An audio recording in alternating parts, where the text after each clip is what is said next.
Connection? Are we live? Yeah. Great. Hi, everybody. My name is Jen Detlefsen, and welcome to Soft Resistance.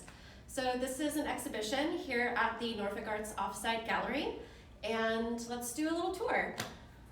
So the entire concept behind this exhibition is looking at a very misunderstood color, my very favorite one, in case you couldn't tell, the color pink, and looking at how strength is vulnerability, vulnerability is strength, and we often ascribe these kind of misogynistic notions to that color, and I really want to look at the knee-jerk reactions that we have to that as a culture and kind of turn them on their head by making work that is soft and pretty and exciting and kitschy to look at, but when you look just a little bit deeper, you realize that it's tackling some deeper issues because it can put you in your comfort zone by thinking it's something that's safe. So we can step over here. So this is an installation piece. The center portion is called You Are the Light That Came From Inside Me. And this is a piece that I worked on for my VCU thesis when I graduated recently with a degree in craft and material studies, my BFA. And I was really looking at my experience of motherhood and how that changed my identity, my body, my whole world really. And looking at a lot of different artists who had tackled these themes earlier, different artists and scholars who are really looking at the literature on motherhood versus mothering, patriarchal ideas of what motherhood is versus mothering as a verb. And again, just really looking at that identity. So this latex material, these stretching gestures that this piece makes are really referencing the changes of my body and the way that we see this expansion of our entire selves as we become parents, as we become mothers and transform into that new identity. And this whole wall is just one giant stretch mark, because that's really what I'm talking about there.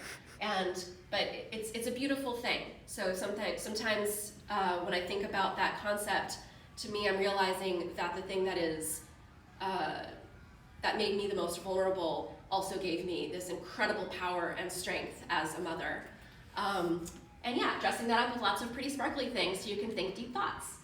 And around the corner here, kind of hidden, I have powder puff. So this is collage and mixed media with some fun little accents here. So felting, collage. As a glass artist, I really love making work about glass even when I'm not able to use glass. And we really needed to be mindful of, making sure that people would be safe and not using my usually very spiky materials in this work. So I kind of talked about glass by using these Tiffany roses from an antique catalog.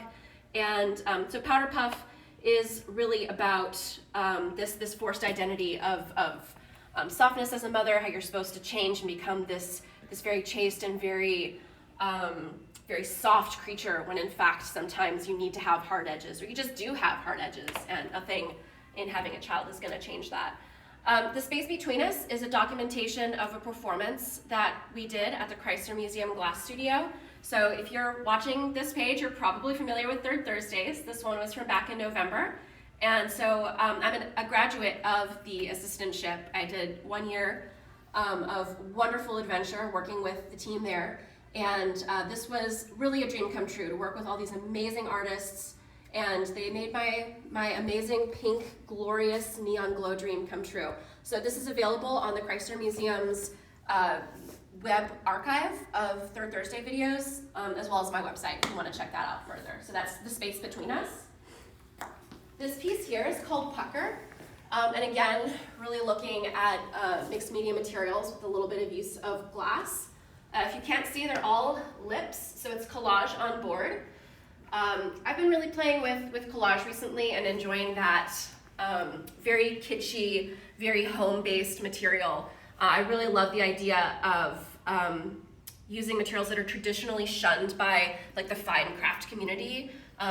Basically, I've heard a lot of critical scholarship that looks at oh, you can't make art at your kitchen table at midnight. There's entire papers devoted to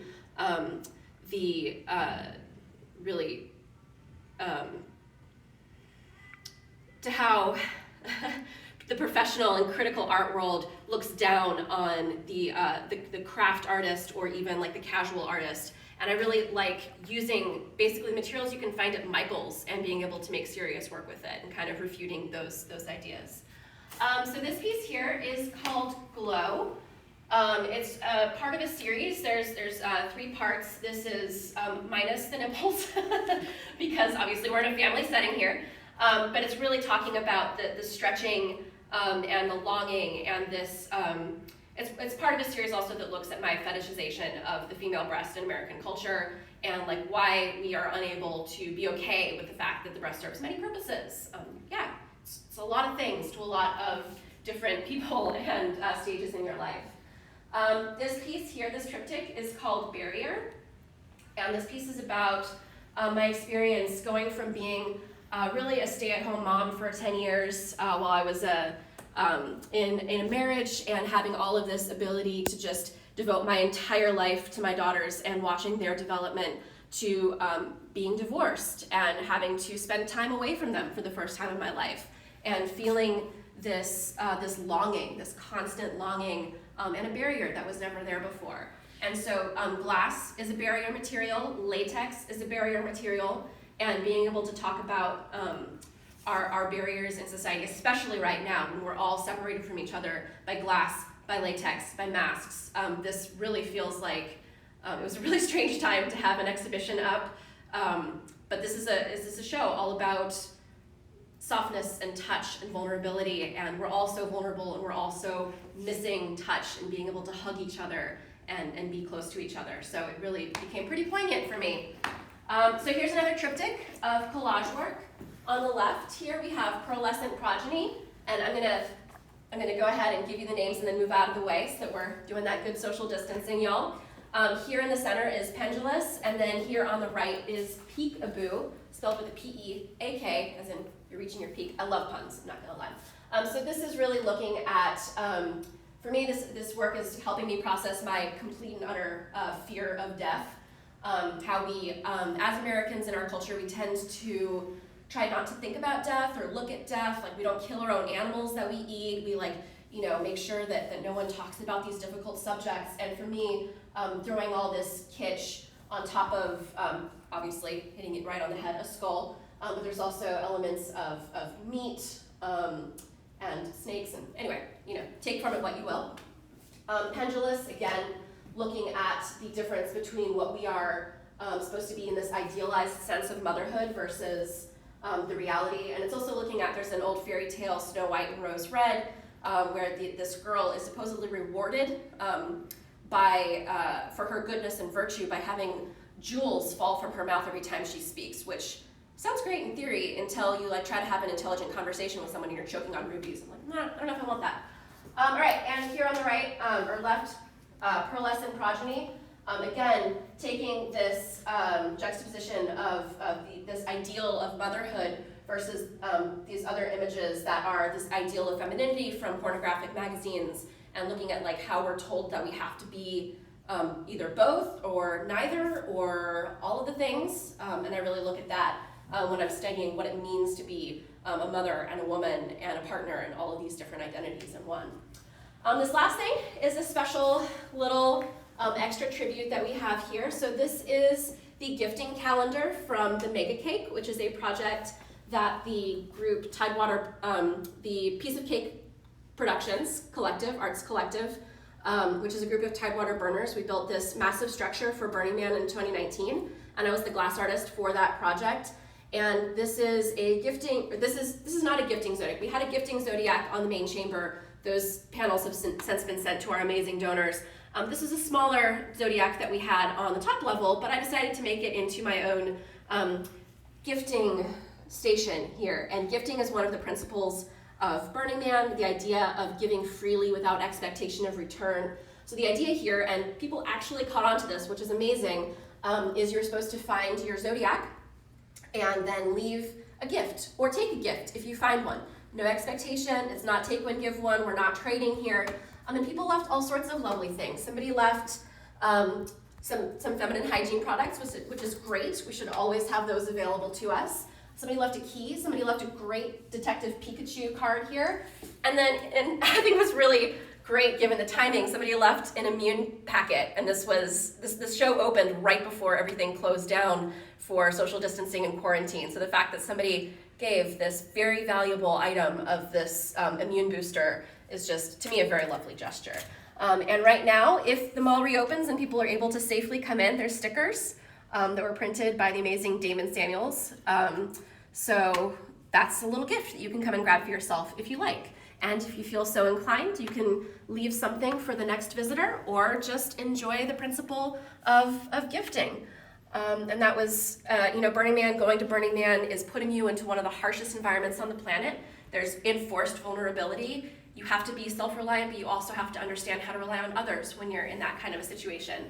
So I believe that gifting is a beautiful act, and I think that right now as a society we're all finding new ways to give to each other, and I think that's really beautiful. The last piece I have is actually outside. It's called Thanatophobia, and once again we will be looking at my ideas behind death and like this reprieve from death, this kind of like false immortality that you have as a parent when you create new life, when you create something in your genetic imprint. It's like you never die because that passes on. And so this piece was actually part of the Third Thursday installation.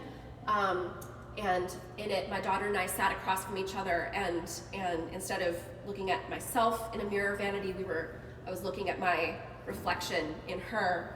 And then this neon, which is, gotta love that neon glow and ambiance.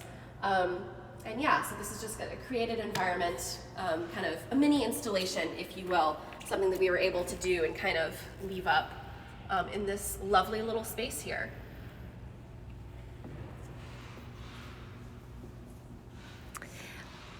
Jen, we got some requests for close-ups of the collage, so we Absolutely. can go back in. Great.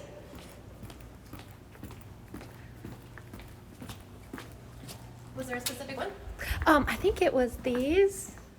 Awesome. So yeah. Snuffy requested it. Okay.